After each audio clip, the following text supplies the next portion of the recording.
Buenas noches, nosotros somos estudiantes de Medicina Humana, Extensión Fresnillo. Les vamos a presentar lo que es la insulina y glucagón respecto a la diabetes, pero primero les vamos a dar una introducción de la misma. La secreción de la insulina empieza en el retículo endoplasmático como preproinsulina y se convierte en proinsulina. Aquí lo que observamos son las cadenas de péptidos A y B. Y esas son de color naranja. La de color verde es la C. Una vez que está formada la proinsulina, va a ir al aparato de Golgi, en donde se va a encontrar enzimas proteolíticas, que son convertasas proproteína. Entonces, esta se va a unir a un carboxipeptidasa, que es otra enzima, y estas lo que van a hacer, van a liberar las cadenas A y B. Entonces, en esta va a quedar unida por puentes de disulfuro. Entonces, la cadena C va a quedar sola. También nos mencionaba en la bibliografía que en el péptido se utilizan eso para las personas que son diabéticas, utilizan ese tipo de insulina. Siguiente. En la liberación de la insulina, muestro una gráfica de cómo se lleva a cabo este proceso. El receptor GLUT2 lo encontramos en las células beta del páncreas, en el hígado, en riñón o en el intestino. Al comer, aumenta la glucosa de los niveles en sangre. Este GLUT2 va a actuar como un sensor de glucosa, lo cual permite su mismo ingreso. Y una vez que entre la célula, va a haber una enzima llamada glucoquinasa que la va a convertir en glucosa 6-fosfato para que ya no pueda salir. Entonces, al momento que esto ocurre, va a entrar a la célula como glucólisis, el ciclo de Krebs, la respiración celular en la fosforilación oxidativa para producir el ATP.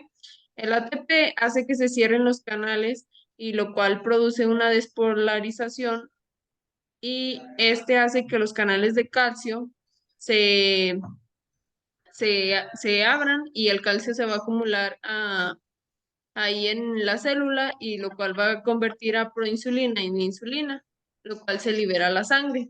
Entonces, en conclusión, la insulina es una hormona peptídica producida por las células beta de los histolis de Langerhans en el páncreas. Su función principal es promover la captación y el almacenamiento de glucosa en las células, lo cual disminuye los niveles de glucosa en sangre. Cuando una persona sin diabetes consume alimentos que contienen carbohidratos como azúcares y almidones, la glucosa se libera en el torrente sanguíneo como resultado de la digestión. En respuesta a este aumento de la glucosa en sangre, las células beta del páncreas liberan insulina a la circulación.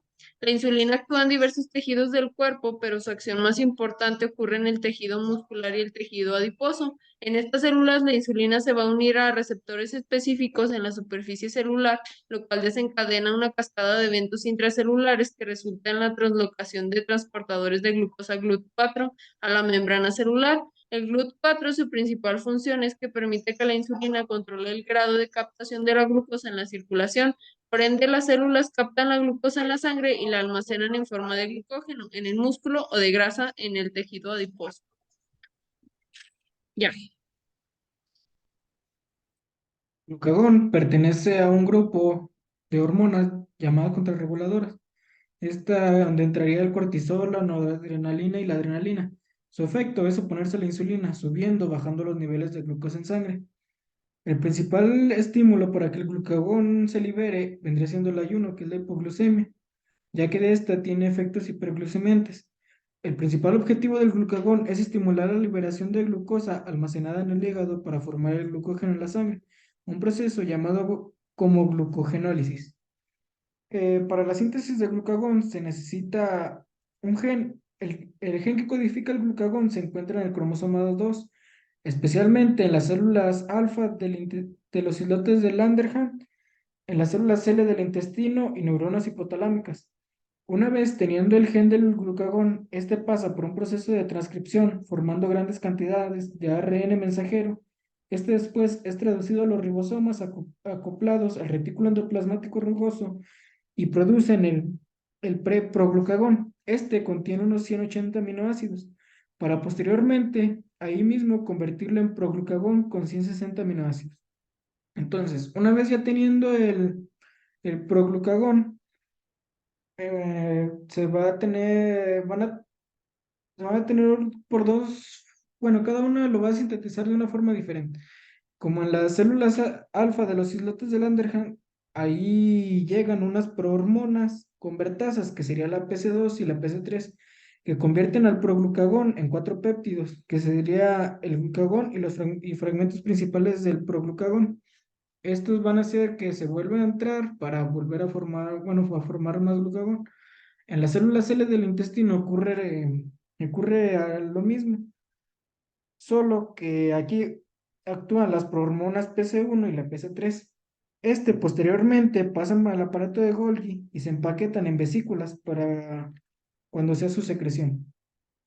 Entonces, aquí para que sea el estímulo, para que sea la secreción de glucagón, aquí tenemos este esquema.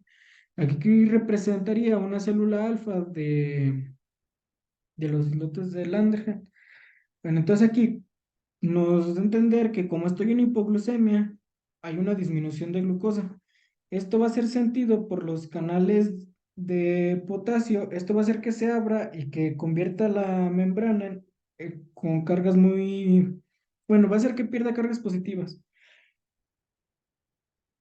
Y el potencial de membrana se va a repolarizar y va a poner un potencial de membrana de menos 65 milivoltios. Esto va a ser sentido por los canales de calcio tipo T y se abren la potencial de membrana muy negativos y este calcio hasta llegar a una carga de menos 30 milivoltios. Este, a los 30 milivoltios son sentidos por los canales de sodio, los cuales se van a abrir y van a despolarizar totalmente la membrana a las células alfa y generan un potencial de más 20. Esta repolarización va a ser sentida por unos canales de calcio tipo N y L y se empiezan a abrir cuando llega a menos 20. Va a haber un mayor aumento de calcio y va a actuar y esto va a provocar que la exocitosis de las moléculas del glucagón almacenadas en las vesículas hagan que se libere el glucagón y ya, bueno, este sería como nuestro cartel y como en conclusión. Con relacionado a la diabetes, en la diabetes tipo 1, la falta de insulina significa que no hay una señal efectiva para inhibir la secreción de glucagón, lo que resulta en un aumento incontrolado de los niveles de glucosa en sangre.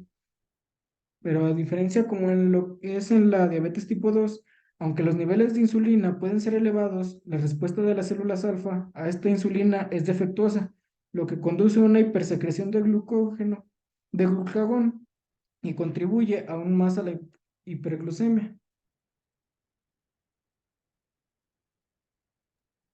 Ok, entonces, en conclusión de conmigo de la insulina en diabetes, en individuos sanos, esta regulación precisa permite que mantener los niveles de glucosa estables, evitando la hiperglucemia. Son los niveles elevados de glucosa en sangre, como la hipoglucemia, que son los niveles bajos de glucosa en sangre. Sin embargo, en la diabetes tipo 1, el sistema inmunitario ataca y destruye las células beta del páncreas, lo que resulta en una deficiencia absoluta de la insulina. Como resultado, las personas con diabetes tipo 1 dependen de la administración diaria de insulina exógena para sobrevivir. Entonces, la insulina exógena era lo que les comentaba al principio, que era la de los péptidos C, tipo C. Y en la diabetes tipo 2, la forma más común de la enfermedad, las células no responden adecuadamente a la insulina, un fenómeno conocido como resistencia a la insulina. En una etapa temprana de la diabetes tipo 2, el páncreas puede producir incluso más insulina en un intento de superar esta resistencia. Sin embargo, con el tiempo, la capacidad del páncreas para producir insulina disminuye y las personas con diabetes tipo 2 también pueden requerir tratamiento con insulina exógena.